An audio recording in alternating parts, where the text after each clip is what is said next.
Recently, one of you asked if I could do a video on the Buck 110 and the Cold Steel Ranch Boss 2, and kind of got me thinking, so I did a little search on YouTube, and I couldn't really find a video out there that put these two side by side.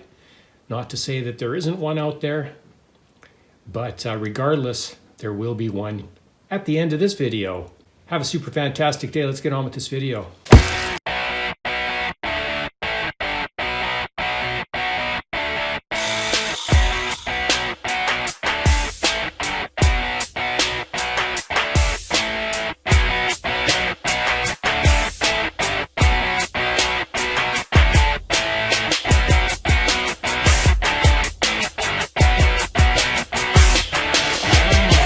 I can't stand intros. All right, so here you have the Buck 110 on the right and the Cold Steel Ranch Boss 2 on the left. A lot of you will say they're very, very similar, and there is a lot of similarities. Of course, there's a lot of differences going on here as well. On the overview, you've got the Cold Steel Ranch Boss pouch on the left and the modified Buck 110 pouch on the right. I've got several videos on how I modify my pouches. And up on the top there, for the hardcores of this channel, is a pouch made by Gerber that goes back to the 80s. And if you know the folding lockback knife that should have been in this pouch, I would sure like to know. But in my research for this video to find these pouches, they were at the box, at the bottom of a big box. I came across this, and the backstory is that the pouch and the knife I got way back in the day. I lost the knife. I don't know where it went.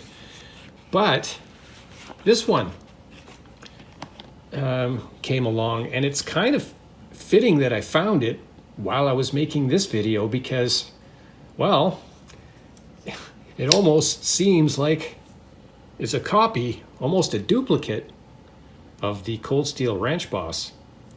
I'm going to leave it here just for eye candy because I really don't know what it is, and one of you out there is going to know. And as far as the pouch and the Gerber, I would sure like to know just for my own. Maybe I can find that one again. All right, let's talk about the pouches right off the bat. Of course, they're very similar. I did the modification to the Buck on the right so that it carries lower on the belt. You can see that on the loop. And I had a snap, and I turned them back into rivets. Not that they were popping off all the time, but I just didn't want to take that chance. So this one has the slit. You can see that the belt would ride right about here somewhere. So that's leaving a little bit of a bite into your side. Possibly, that is. Both good quality. Both have pretty good stitching. I would not say that one is worse, but I would say I'm not a fan of this type of loop. And I put my own snap on there, as you may know. Okay, so that covers the pouches. Let's move these out of the way. Let's talk about these knives now. All right, so you've got a liner lock and you've got a lock back. Now, the first thing that comes to mind for me, from my perspective, your perspective is going to be different, is when I take this knife, I can open it with one hand. This one, try as I might, I would probably do myself in damage. There's a very tight spring there. I am not even going to bother. Now, if I have something nearby, oh, I don't know, let's use this strop. This is a rock, a pretend rock in the field. I could maybe do that. So there's one thing on the opening that I like a little bit more. Now the blade steels, we've got, I think this is SK5. So we got a carbon steel there, and we've got 420 HC, which is a high carbon here.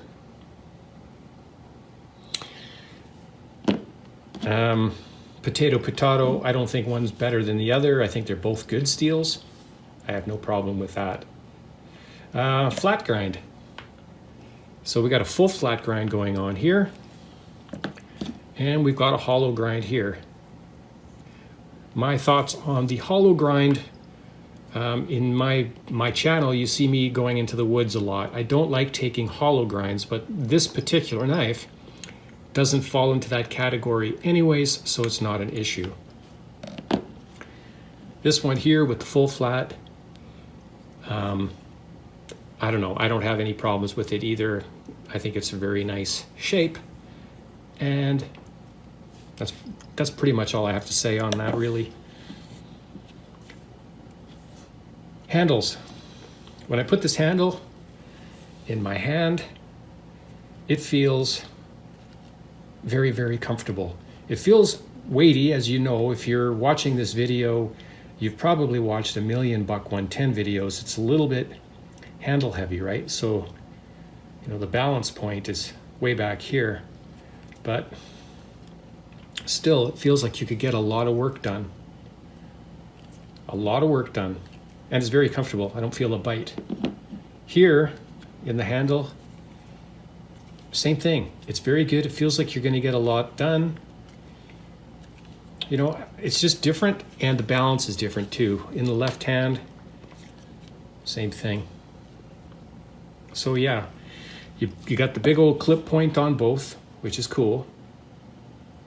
Now let's look at the lock. Okay, so we got a liner lock going on here, and it's extremely tight. For me to close it like this with one hand, forget it. I can't do it. I need a little bit of help. And if you didn't see my mod, I put a half stop on this. Okay, so I feel a little bit more comfortable, safer when I do that, right? So anyway, that's just my own little thing. Blade centering is perfect. Good specimen.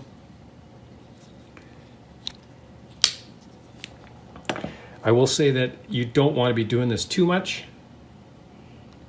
like a lot, as far as fidgeting. Not really a fidget knife, you will get a burn. This is a go to work kind of knife.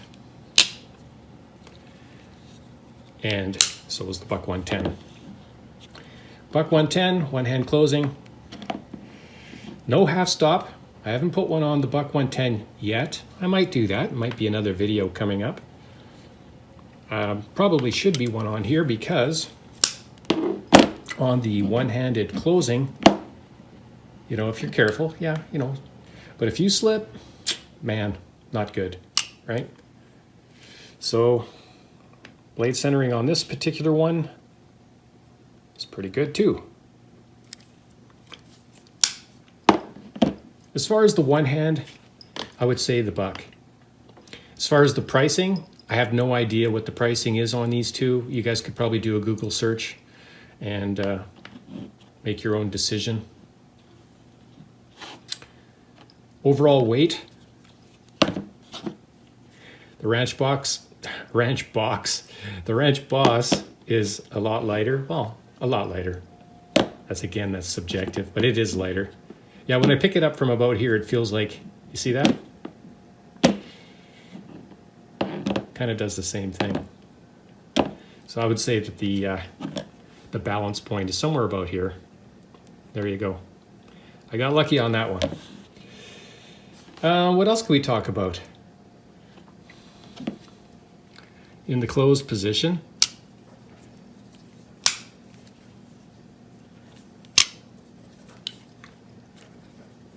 Comfortable in the hand in the closed position.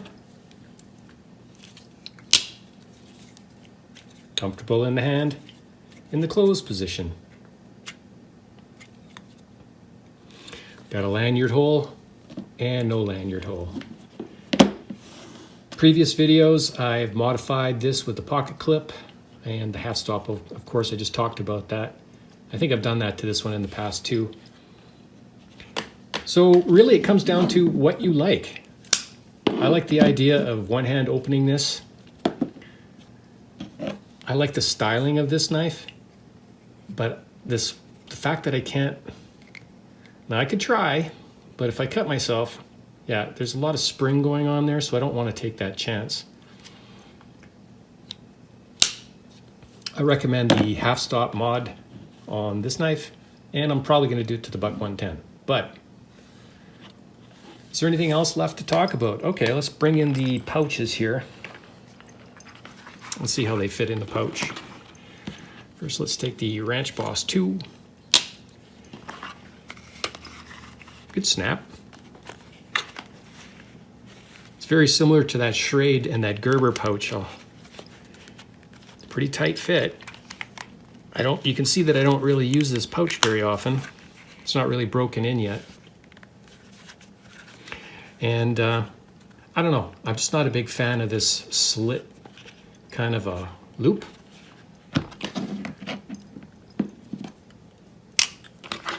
I'm using one hand here for a reason.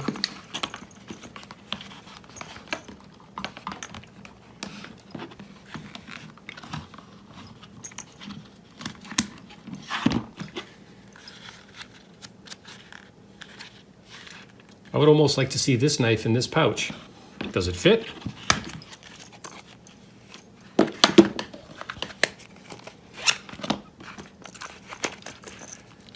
There you go.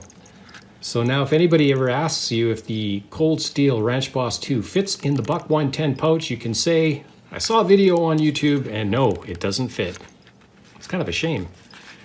It really does look good, right? That black and the white and the silver. Almost look cool, kind of modified. Yeah, anyway, I digress. Move these out of the way. So, did I miss anything? Probably. This video is intended for someone coming on to these knives maybe for the first time. Possibly. Maybe you're just thinking of getting your first knife. Maybe one of these two might kind of fall into that category. Hard to say. If there's anything else I can help answer, I would be happy to do so. Both very comfortable. I like them both. If I had to pick one, okay, the reality is I can't just pick one. Not me. Maybe you can. Have a super fantastic day. Bye for now.